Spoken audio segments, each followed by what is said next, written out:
Hello friends, welcome to my YouTube channel. आज हम discuss करेंगे MCQ from CBSE class 9 science chapter first matter in our surrounding. हमारा first question है, उसको देख लेते हैं। In which of the following condition the distance between the molecules of hydrogen gas would increase.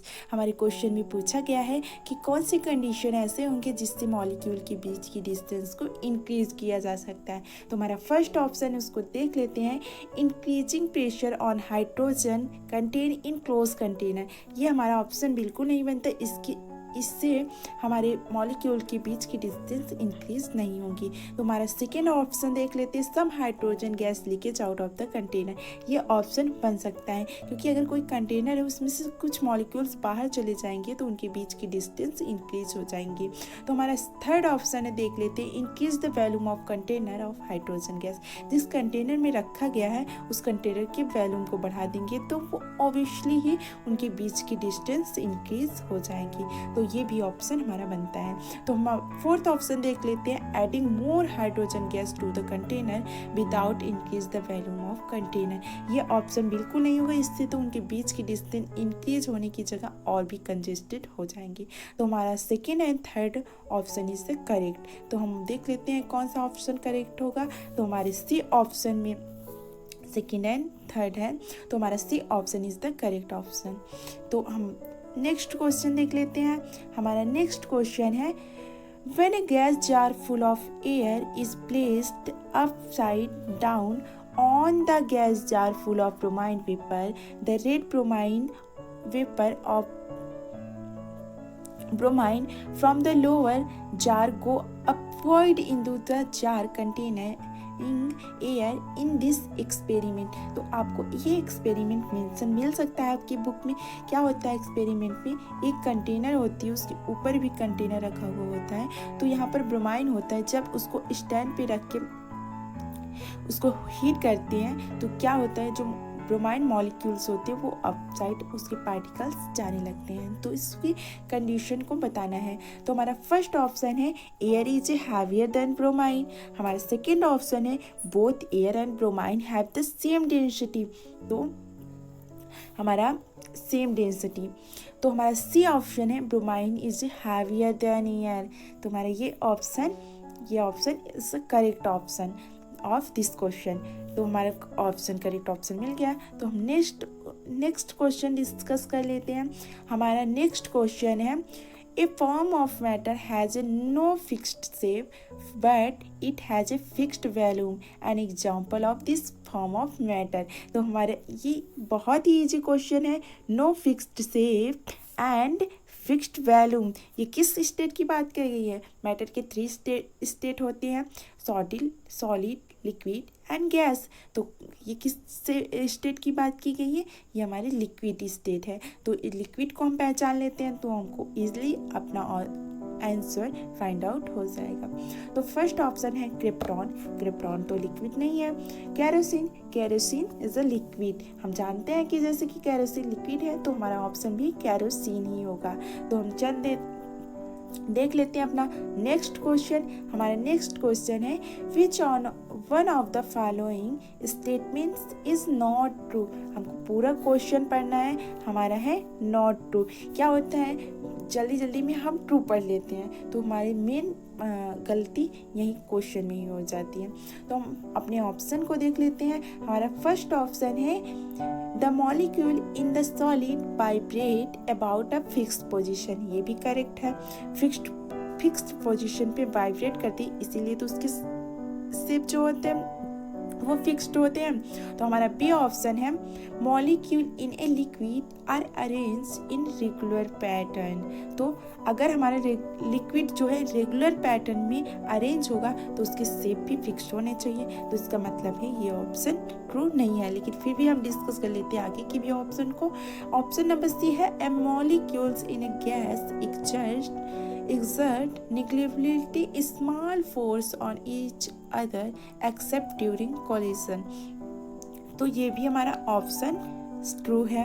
तो हमारा डी ऑप्शन देख लेते हैं, the molecules of the gas occupy all the space available. तो हम जैसे कि जानते हैं जो गैस होता है वो हर जगह पे अवेलेबल होता है। तो हमारा option number B is the correct option in this question. तो हम अपना नेक्स्ट क्वेश्चन देख लेते हैं।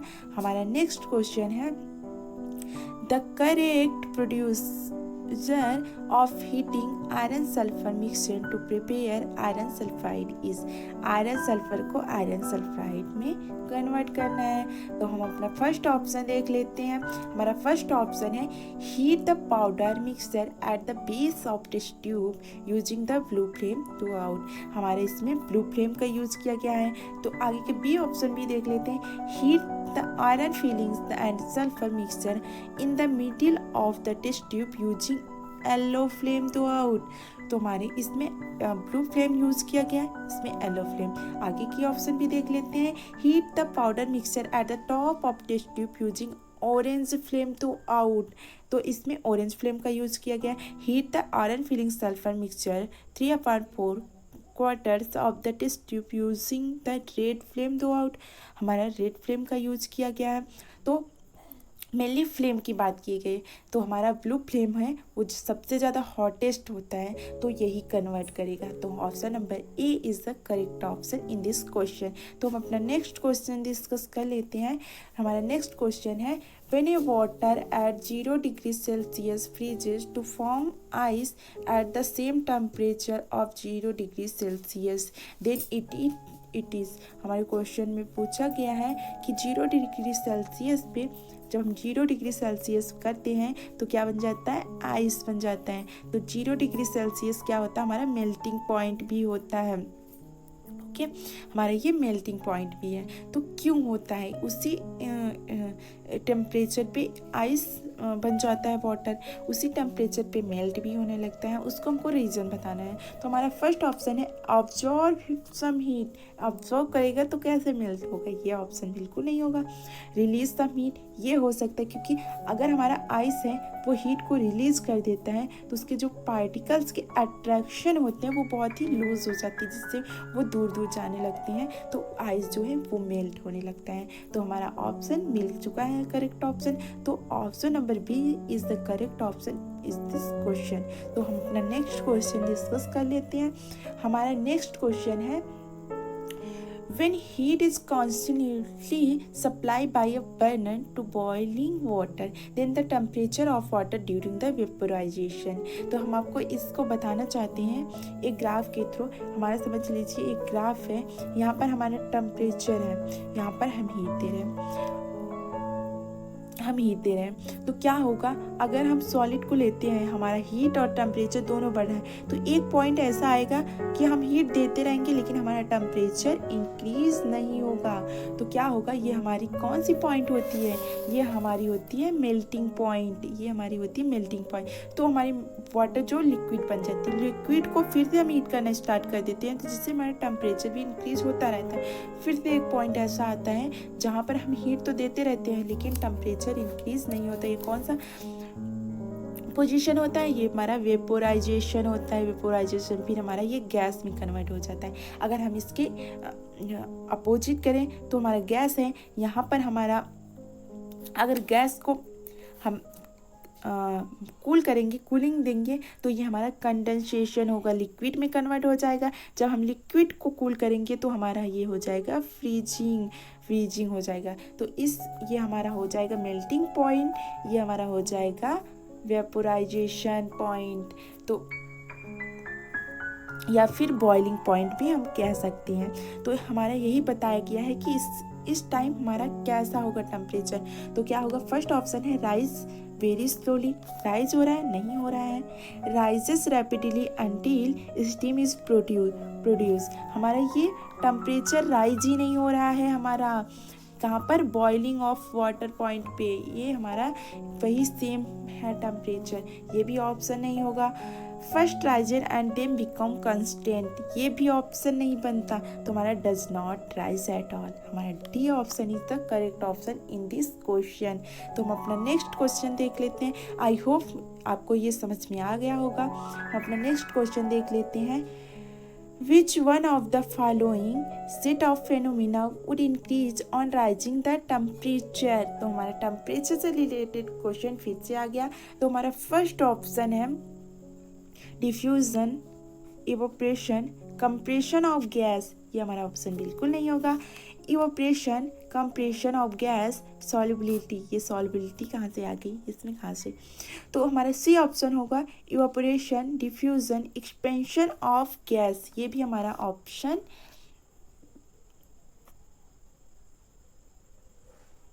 सही होगा। यही हमारा ऑप्शन सही होगा, क्योंकि इवोपरेशन किसमें टेम्परेचर देते हैं, हमारा वाटर जो है वो स्टीम में कन्वर्ट हो जाता है। डिफ्यूजन भी हम आपको आगे बता देंगे, आपको बता देते हैं डिफ्यूजन क्या होता है। Intermixing of particle of two different type of matter. Diffusion का हम सेम ईजली एग्जाम्पल ले सकते हैं। क्या होता है, परफ्यूम को जब स्प्रे करते हैं पूरे रूम में स्प्रेड हो जाता है। हाँ, और अगर हम जैसे कि घर में अगरबत्ती जलती है तो वो उसको हीटिंग से, डिफ्यूजन के इफेक्ट को हीटिंग से इंक्रीज कर सकते हैं, तो क्या होता है पूरे रूम में फैल जाता है। तो ये भी, यही हमारा C option is a correct option in this question. तो हम अपना हमारा नेक्स्ट क्वेश्चन है on converting 308 kelvin, 329 kelvin and 391 kelvin to Celsius scale the correct sequence of temperature will be. हमको केल्विन को सेल्सियस, डिग्री सेल्सियस में convert करनी है। तो हम जानते हैं 0 degree Celsius equal to 273 kelvin. तो हम क्या काम करेंगे, 308 माइनस 273, तो हमारा आ जाएगा 35। तो 35 हमारे दो ऑप्शन में है, तो 56 दोनों ऑप्शन में है। तो हम लास्ट वाली ऑप्शन को चेक कर लेते हैं। तो क्या है, 391 माइनस 273, तो हमारा आ जाएगा 118। तो option number C is the correct option of this question. तो हम अपने नेक्स्ट क्वेश्चन पे चलते हैं। हमारा नेक्स्ट क्वेश्चन है 4 student took separately the mixture of sand, common salt and ammonium chloride in a beaker, added water, stirred the mixture well and the filtered. They report their observation as so। तो हमारे 4 student हैं उन्होंने, पहले student ने क्या किया, रिसाइड्यू as a रिसाइड्यू ammonium chloride को रखा एंड सैंड, एंड ये इसने करेक्ट नहीं किया है। तो हमारा सेकेंड वाला स्टूडेंट ने क्या किया, कॉमन सिल्ट एंड सैंड को रिसाइड्यू किया एंड अमोनियम क्लोराइड को फिल्ट्रेट। ये भी करेक्ट सीक्वेंस नहीं बना पाया। हमारे थर्ड वाले स्टूडेंट ने क्या किया, सैंड और अमोनियम क्लोराइड को रिसाइड्यू किया और कॉमन सैल्ट को फिल्ट्रेट किया। ये भी करेक्ट सीक्वेंस नहीं है। तो हमारे फोर्थ स्टूडेंट ने क्या किया, सैंड को रिसाइड्यू किया, ammonium chloride and common salt को फिल्ट्रेट किया। ये फोर्थ वाले स्टूडेंट ने करेक्ट सीक्वेंस किया। तो हम देख लेते हैं कौन सा ऑप्शन सही होगा। हमारा फोर्थ वाले स्टूडेंट ने सही किया, इसलिए हमारा B option is the correct option of this question. तो आज के लिए बस इतना ही, हम मिलेंगे नेक्स्ट वीडियो में। Thank you for watching my video. और आपको कोई डाउट हो तो आप कमेंट सेक्शन में मेंशन कर